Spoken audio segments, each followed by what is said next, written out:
Well, hello, brethren, and thanks for tuning in. Today, I want to bring you something that is something I've done a lot of studying on, and something that if you do the studying yourself, there won't be an argument, but it has caused many people to be out of season and on the wrong time and day. And these teachings are coming from people who some are meaning well and some are not. But you're going to have to test every Ruach, test the teachings, test it against Scripture. And of course, I am talking about the crescent sighting of the new moon, the Rosh Hadesh. So today I want to address that, talk about some of those things, and just give you a little breakdown on scripturally what is a moon.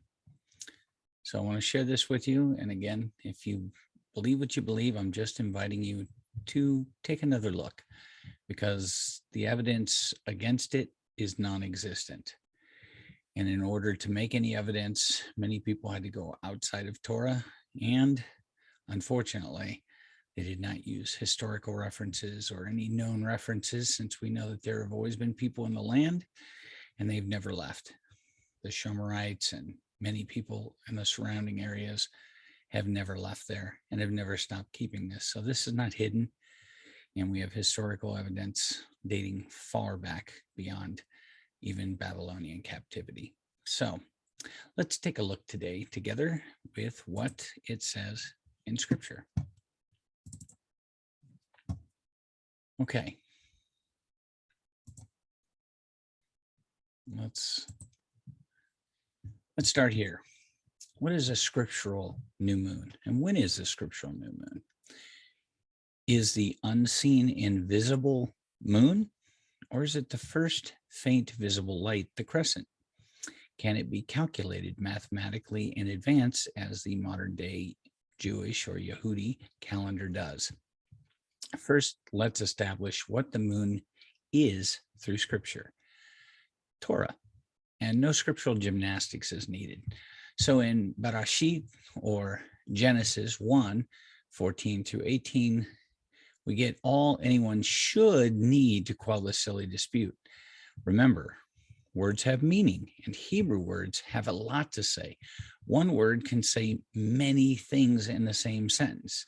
You'll find multiple definitions for them, and guess what? They often fill a fuller, completer picture. It isn't pick one that fits you best. It is do a word study and find out which ones fit in their totality, because oftentimes all of their meanings fit and paint a fuller picture. And I always invite you to don't take my word for it.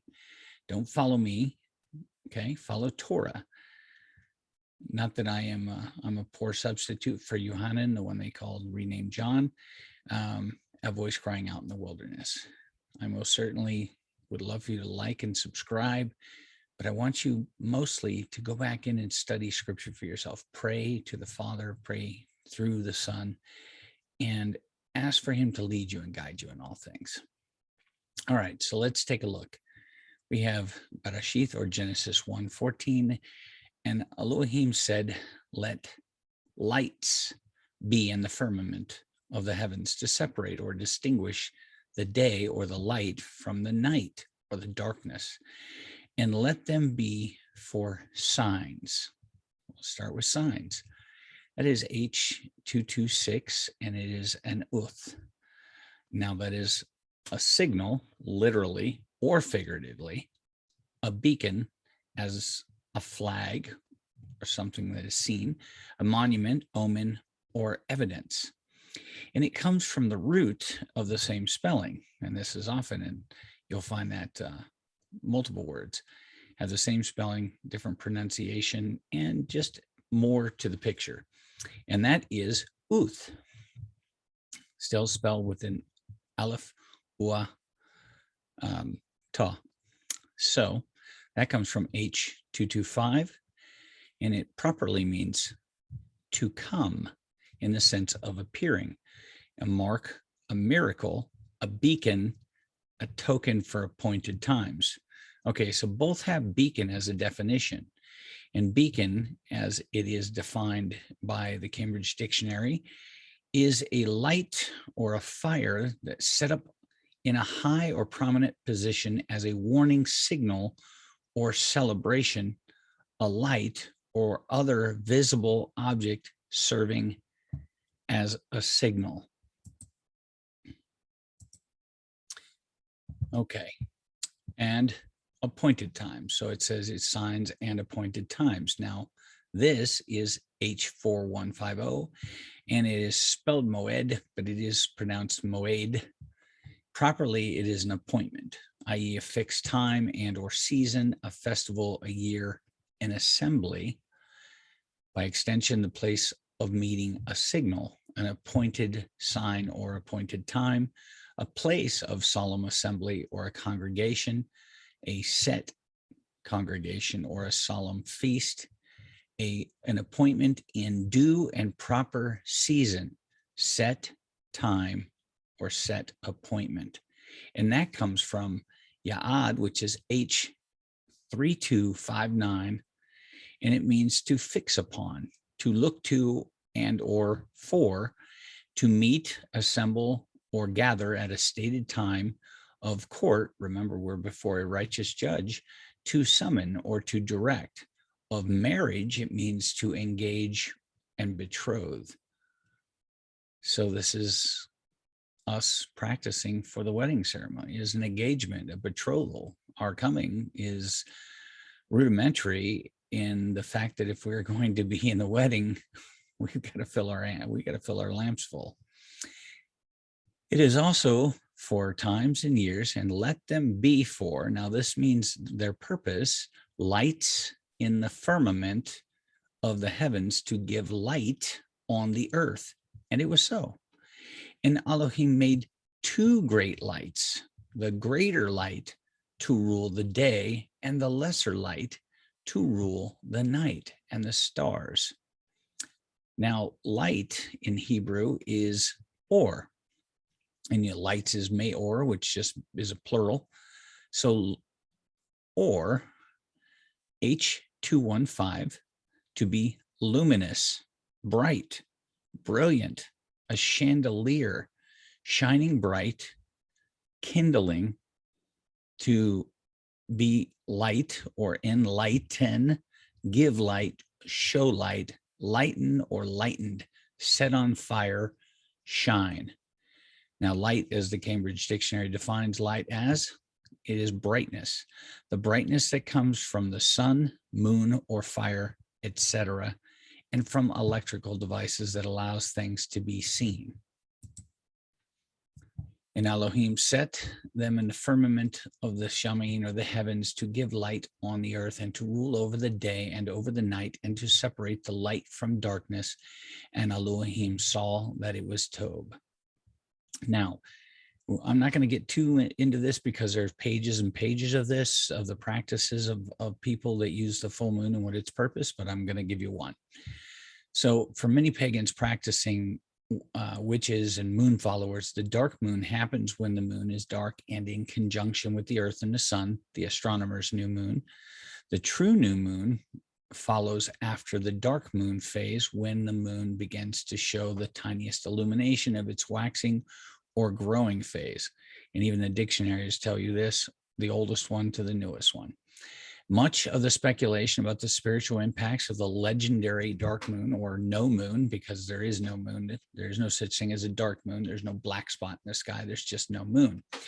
And it can be linked to the dark moon goddess, her word, Lilith. Lilith's origins, 15th century, can be traced to a number of sources. Some paint her as a feminine fertile goddess, similar to the Roman Venus, and some claim she was a demon. The more you look into her, really kind of a demonic nature. In astrology, she has come to represent primal, impersonal, creative source which seeks manifestation beyond the material or emotional.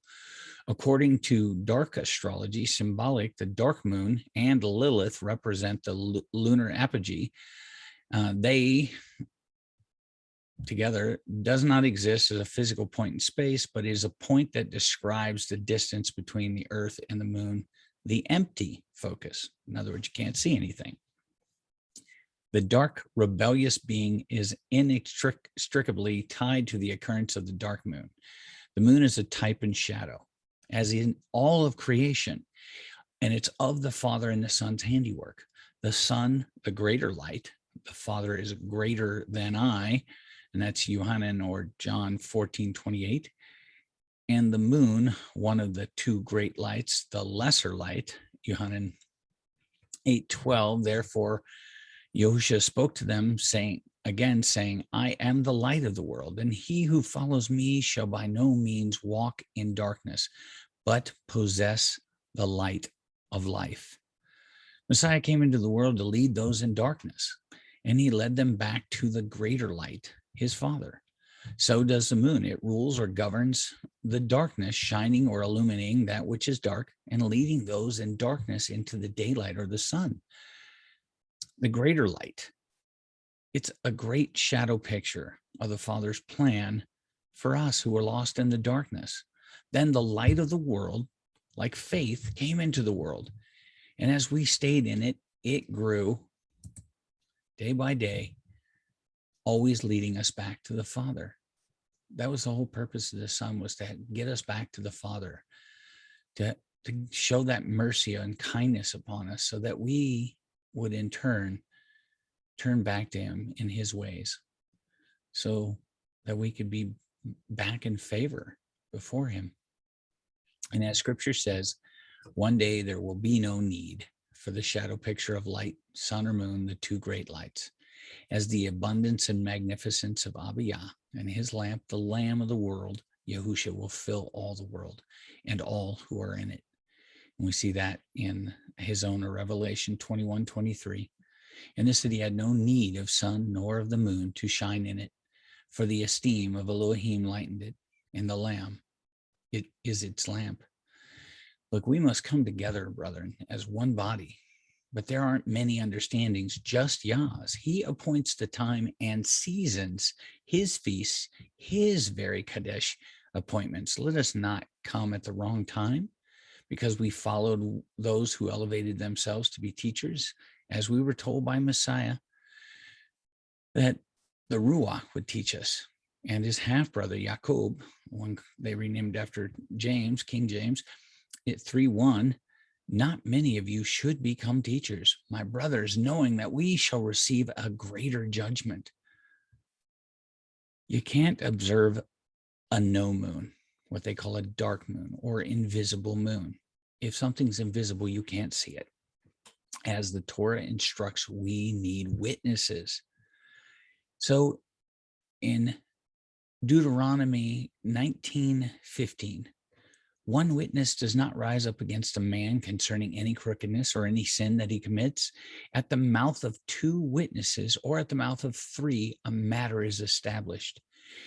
In Abri or Hebrews 10:28, anyone who has disregarded the Torah of Moshe dies without compassion on the witness of two or three witnesses. In Matthew 18:16, but if he does not listen to you, take one or two more with you, so that by the mouth of two or three witnesses, every fact may be confirmed. Rather, not even one person can visibly observe something that isn't there. No light equals no moon. The moon is a light, as Torah says. We just saw that. The moon is a light. Please, brethren, let's be of one mind, sound, and of Messiah. We must not add or take away from the word. No invisible moon or calculated calendars meet the Torah's instructions. Let's all be on time and in season to our loving Father's appointments. Let's love him enough to obey all he has given and love each other enough to build each other up, strengthened in the Torah and instructions of Elohim. Well, brethren, that's really all I want to bring forward right now. Like I said, I have so much to bring forward. I have probably 30, 40 pages to absolutely obliterate all these teachings out there, but I'm not interested in showing somebody to be a false teacher, because I think we often get too caught up in the deception And then we're so tied to it that we're not willing to come off of it, whether it be pride or maybe we just talked ourselves into it. Let's let Torah define itself. Torah defines what a light is: the moon, the sun, the stars. There's three witnesses. We saw that in scripture, that the moon and the sun and the stars are witnesses. They are lights upon the earth. When there is no light of the moon, it is not a light. As the sun came into the world to bring light in the darkness and lead us back to the Father, this is what we can look at. Well, brethren, I just wanted to bring that forward.